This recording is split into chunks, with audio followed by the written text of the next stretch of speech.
नमस्कार, आप देख रहे हैं आज तक, आपके साथ मैं हूं अर्पिता आर्या। ओमिक्रॉन का खतरा कैसे बढ़ रहा है, इस पर हम आपको पूरी जानकारी देंगे, खास पेशकश दिखाएंगे। लेकिन इस बीच बड़ी खबर आ रही है, सबसे पहले वो आपको बता दें। इस वक्त की बड़ी खबर, विपक्ष निलंबन को लेकर मोर्चेबंदी में लगा हुआ है। ये तस्वीरें हम दिखा रहे हैं गांधी प्रतिमा की, जहां पर विपक्ष आज भी धरने पर है। नारेबाजी करते हुए विपक्ष के वो नेता नजर आ रहे हैं जो निलंबन में शामिल थे, उनका साथ देने के लिए और भी नेता वहां पर मौजूद हैं। हालांकि विपक्ष का ये कहना है कि माफी मांगने को तो हम तैयार नहीं हैं, क्योंकि हमने कोई गलती नहीं की है। 12 सांसदों का निलंबन हुआ, जिसके बाद अब हंगामा इस निलंबन को लेकर बढ़ता जा रहा है। वापस तुमको लेना होगा, लेना होगा, लेना होगा, वापस तुमको लेना होगा, लेना होगा, लेना होगा, वापस तुमको लेना होगा, लेना होगा, लेना होगा। लोकतंत्र हत्या बंद करो, बंद करो, बंद करो, लोकतंत्र हत्या बंद करो, बंद करो, बंद करो। तानाशाही नहीं चलेगी, नहीं चलेगी, नहीं चलेगी, तानाशाही नहीं चलेगी। अब आपको अपनी खास पेशकश दिखाते हैं। ओमिक्रॉन का अटैक, देश दुनिया में अलर्ट।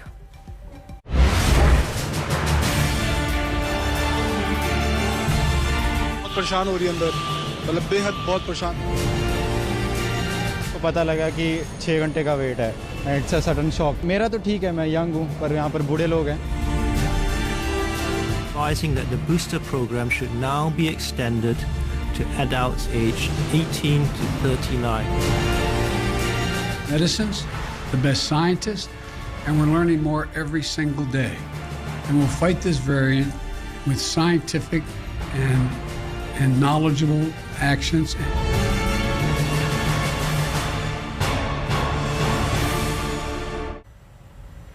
देश में कोरोना के नए वेरिएंट को लेकर आशंकाएं अब बढ़ती जा रही है। ओमिक्रॉन के खतरे वाले देशों से भारत आने वाले अब तक 6 यात्री कोरोना पॉजिटिव पाए गए हैं और इन सभी के सैंपल जीनोम सीक्वेंसिंग के लिए भेजे गए हैं। ओमिक्रॉन के खतरे वाली लिस्ट में भारत ने अब 14 देशों को शुमार किया है। कल शाम 4 बजे तक खतरे वाले देशों से भारत के लिए कुल 11 फ्लाइट पहुंची।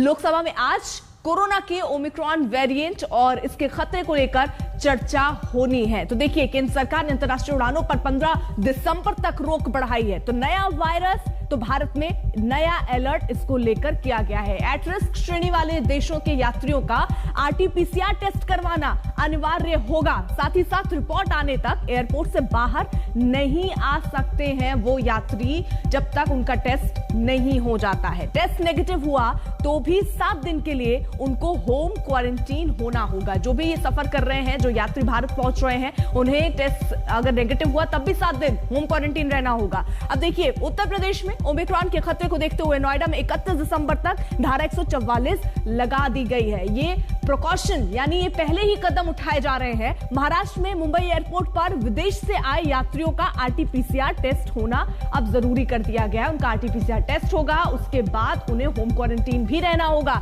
अन्य राज्यों से आने वाले यात्रियों का भी कोविड टेस्ट करने की बात महाराष्ट्र सरकार ने की है। वहीं कर्नाटक में विदेश से आने वाले यात्रियों का कोविड जांच अनिवार्य है। गोवा में विदेशी यात्रियों का आरटीपीसीआर टेस्ट होगा और 14 दिन उनको क्वारंटीन में भी रहना होगा। ये भी जानकारी सामने आ रही है। अब देखिए, एट रिस्क श्रेणी वाले आखिरकार देश कौन है? देखिए, ब्रिटेन, ब्राजील, बोत्सवाना, दक्षिण अफ्रीका, जहां से जो केसेस आए, जो भी यात्री यहां आ रहे हैं उनके लिए खास दिशा निर्देश है। Zimbabwe, Hong Kong, Singapore, Mauritius, New Zealand और चीन, ये वो हम आपको एट रिस्क वाली श्रेणी में देश दिखा रहे हैं जिन पर ज्यादा खतरा है। और यहां से जो यात्री भारत पहुंच रहे हैं उनका आरटीपीसीआर टेस्ट होना है, उनको होम क्वारंटीन भी रहना जरूरी है।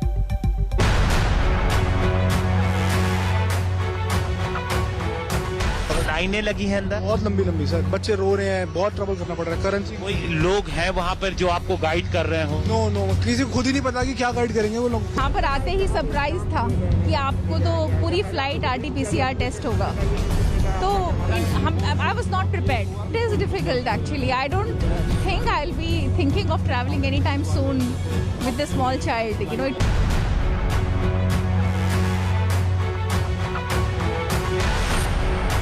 तो अभी हमें ये इसका आइडिया नहीं था कि आज से शुरू हो गया है, तो बहुत दिक्कत हुई। अभी हमने वो महंगे वाला आरटीपीसीआर करके 4000 रुपये में, तो 1 घंटे का टाइम दिया था पर 2 घंटे लग गए हैं। तो ये मतलब कस्टमर फ्रेंडली तो नहीं है और दूसरा हेल्प भी हमें पूरी नहीं मिल पाई। ब्रिटेन और यूक्रेन से दिल्ली पहुंचे हर्ष, प्रियंका और रविंदर के लिए दिल्ली आना मानो गुनाह हो गया। कोई सुविधा अरेंज नहीं था यहाँ पे, कोई अरेंजमेंट प्रॉपर नहीं है। यहाँ आने के बाद आपको सीधा लाइन में लगा दिया, आप जाओ RT-PCR करो, और वो भी तब बताएंगे आपको जब कि कौन सा करना है। 15 मिनट बाद पता चला कि आप फास्ट फॉरवर्ड भी कर सकते हो रैपिड PCR। कोरोना वायरस के ओमिक्रॉन वेरिएंट के बीच दिल्ली आने वाले इन मुसाफिरों ने सपने में भी नहीं सोचा होगा कि उन्हें अपने ही देश में कदम रखने के लिए इतने पापड़ बेलने पड़ेंगे। ओमिक्रॉन के बढ़ते खतरे को देखते हुए सरकार ने अंतर्राष्ट्रीय यात्रियों के लिए भारत आने से जुड़े नियमों में बदलाव कर दिया। इसको लेकर संशोधित गाइडलाइन रात 12 बजे के बाद यानी 1 दिसंबर से प्रभावी हो गई। इसका नतीजा ये हुआ कि दिल्ली एयरपोर्ट पर यात्रियों को एयरपोर्ट से बाहर निकलने के लिए घंटों इंतजार करना पड़ा। पब्लिक बहुत परेशान हो रही है अंदर, मतलब बेहद बहुत परेशान हो रही है। कैसे परेशान हो रही है? आप जब फ्लाइट से उतरे तो उसके बाद क्या क्या हुआ पूरा? कोई गाइडेंस नहीं थी हमको कि आपको PCR टेस्ट कराना है, और नहीं तो हम लोग पहले ऑनलाइन बुक करा के आते।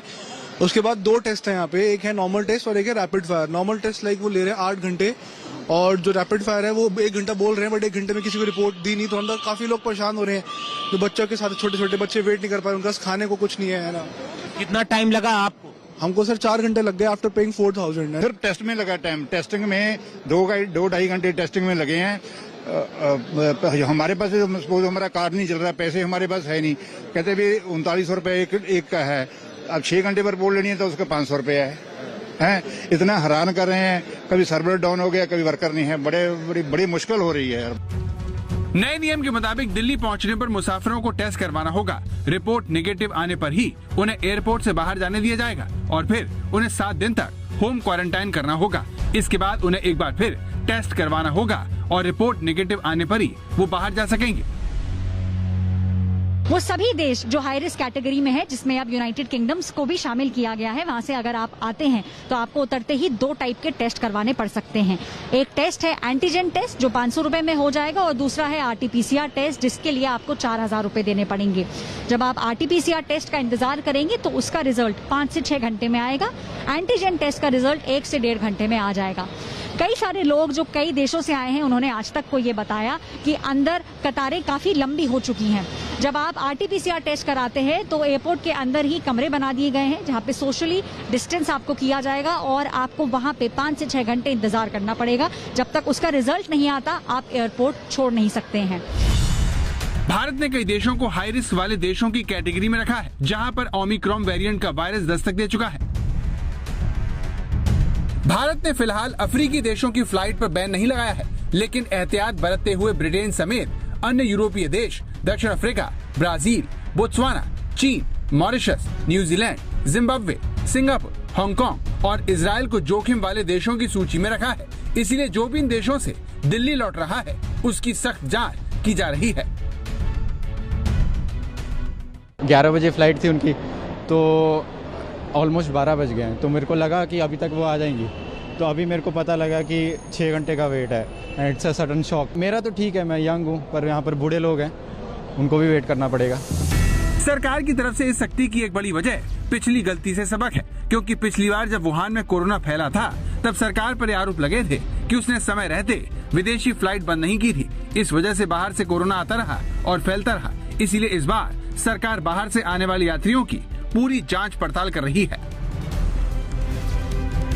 दिल्ली के इंदिरा गांधी इंटरनेशनल एयरपोर्ट पर मंगलवार रात 12 बजे के बाद से सुबह करीब 8 बजे के बीच 1013 यात्री जोखिम वाले देशों से उतरे। इनमें से 792 का रैपिड टेस्ट और 211 यात्रियों का RT-PCR टेस्ट करवाया गया।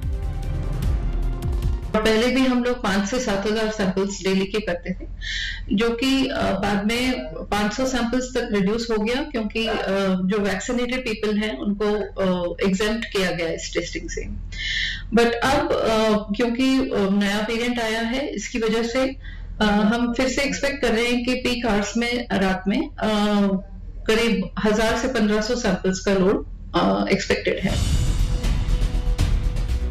ओमिक्रॉन के खतरे को देखते हुए सरकार ने 15 दिसंबर से अंतर्राष्ट्रीय विमानों की उड़ान शुरू करने के फैसले को भी टाल दिया है। एविएशन रेगुलेटर DGCA ने कहा कि फिलहाल 15 दिसंबर से चालू होने वाली इंटरनेशनल फ्लाइट के निर्णय पर रोक लगा दी गई है। नई तारीख का ऐलान जल्द ही किया जाएगा। सरकार ने करीब 619 दिन पहले अंतर्राष्ट्रीय उड़ानों पर बैन लगाया था। पिछले साल कोरोना लॉकडाउन से 3 दिन पहले यानी 22 मार्च को इंटरनेशनल फ्लाइट पर बैन लगाया गया था, लेकिन पिछले महीने की 26 तारीख को बैन खत्म करने की घोषणा की गई थी, मगर कोरोना के नए वेरिएंट के खतरे को देखते हुए इसे टाल दिया गया है। पिछले शनिवार को ओमिक्रॉन पर बुलाई गई आपात बैठक में पीएम ने विदेश से आने वाले लोगों की सख्ती से जांच करने के आदेश दिए थे, जिसके बाद मुंबई में भी विदेशी यात्रियों को लेकर नियम सख्त कर दिए गए हैं। महाराष्ट्र सरकार ने जोखिम वाले देशों से आने वाले सभी यात्रियों के लिए 7 दिन का क्वारंटाइन अनिवार्य कर दिया है, जहां दूसरे, चौथे और 5वें दिन उनका कोरोना टेस्ट करवाया जाएगा। कोरोना पॉजिटिव निकलने पर यात्रियों को अस्पताल में शिफ्ट किया जाएगा। वहीं रिपोर्ट नेगेटिव आने पर जोखिम वाले देशों से आए यात्रियों को 7 दिन तक क्वारंटाइन रहना होगा। हालांकि हवाई यात्रियों के लिए महाराष्ट्र सरकार के बनाए गए इन अलग नियमों पर केंद्र ने उसे चिट्ठी भी लिख दी है। कोरोना के इस नए खतरे से दुनिया भर की सरकारें अलर्ट हो गई हैं, जिसकी वकालत WHO भी कर रहा है। WHO की चीफ साइंटिस्ट सौम्या स्वामीनाथन ने आज तक से बातचीत करते हुए लोगों को घबराने के बजाय सतर्क रहने की सलाह दी। कोई पैनिक की जरूरत नहीं है। जब अभी तक जितने भी केस मिले हैं कई देशों में, ऐसा कोई इंडिकेशन नहीं है कि ये ज्यादा विरुलेंट है या ज्यादा खतरनाक है या ज्यादा बीमार करता है लोगों को। पर अगेन आई थिंक हमें थोड़ा सा टाइम देना पड़ेगा, थोड़ा पेशेंट रहना पड़ेगा, क्योंकि 1 हफ्ते के अंदर हम पूरी तरह नहीं पता लगा सकेंगे कि ये बीमारी कितनी होती है इससे। वैज्ञानिकों की इसी सलाह पर भारत भी कोरोना से जंग में आगे बढ़ रहा है। बाहर से आने वाली फ्लाइट की वजह से दिल्ली, मुंबई और कर्नाटक में ओमिक्रॉन का खतरा बढ़ सकता है, जिसे लेकर केंद्र के साथ साथ राज्य सरकारों ने भी कमर कस ली है।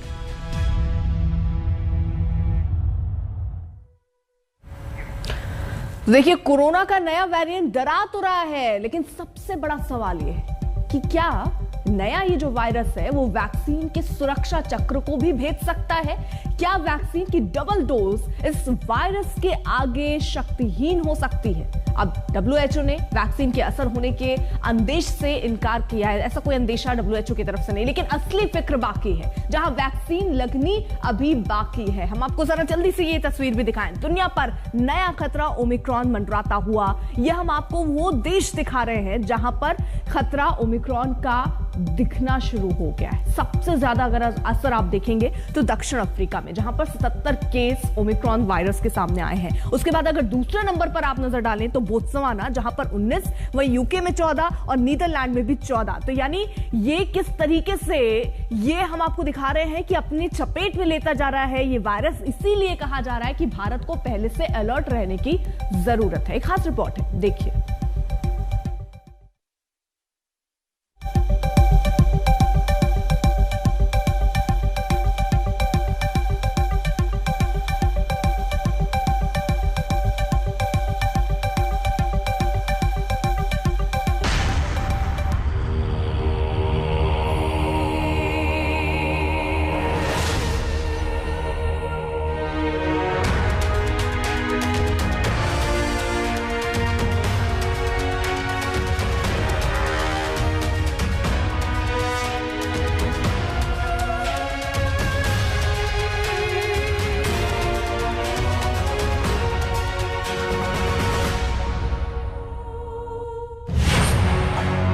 कोरोना के सबसे खतरनाक वेरिएंट से दुनिया में एक बार फिर सन्नाटा छाने लगा है। पार्क, सड़क या फिर म्यूजियम, हर एक जगह की तस्वीर आपको कोरोना की पहली लहर में लगे लॉकडाउन की याद दिलाएगी।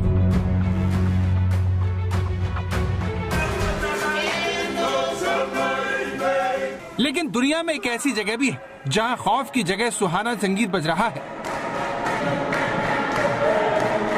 जब पश्चिमी देश विदेशी मेहमानों के लिए अपने दरवाजे बंद कर रहे हैं, तब एक देश ऐसा भी है जो दोनों बाहें खोलकर पर्यटकों का स्वागत कर रहा है।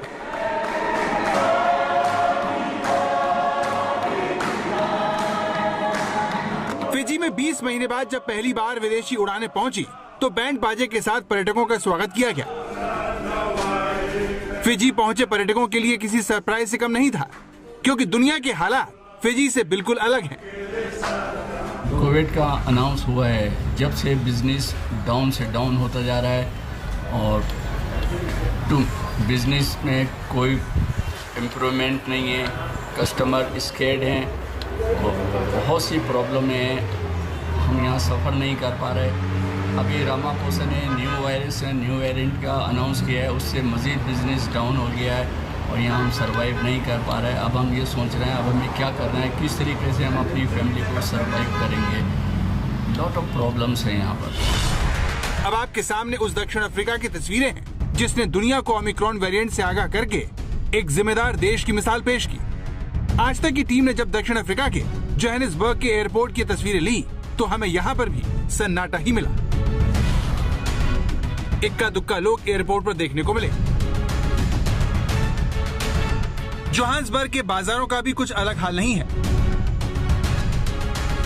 कोरोना के सबसे खतरनाक वेरिएंट ओमिक्रॉन ने दक्षिण अफ्रीका को सख्ते में डाल दिया है। पिछले 24 घंटे में कोरोना के 2000 से ज्यादा केस यहाँ सामने आ चुके हैं। हालांकि इनमें से कितने ओमिक्रॉन से संक्रमित हैं, इसकी जांच की जा रही है। So I'm standing here at Netcare Lakeview Hospital here in the eastern part of Johannesburg, and the hospital, of course, is not allowed us to go in and try and get footage due to certain policies and, of course, government regulations. But as we are right here, the hospital has said off the record that they are very prepared for the Omicron variant, which is going to start taking effect in the next few weeks. इस बीच आपको बता दें, बड़ी खबर आ रही है। केंद्रीय स्वास्थ्य मंत्री राज्यों के स्वास्थ्य मंत्रियों से मुलाकात करने वाले हैं और ये मुलाकात इस लिहाज से महत्वपूर्ण मानी जा रही है कि नया वेरिएंट ओमिक्रॉन जिसको लेकर चर्चा बढ़ती जा रही है, उसको लेकर कदम क्या उठाना है। तो नए वेरिएंट के खतरे पर स्वास्थ्य मंत्री की ये बड़ी बैठक है। जाहिर तौर पर दिशा निर्देश राज्यों के स्वास्थ्य मंत्रियों को दिए जाएंगे। तो थोड़ी देर में ये महत्वपूर्ण बैठक शुरू होने वाली है।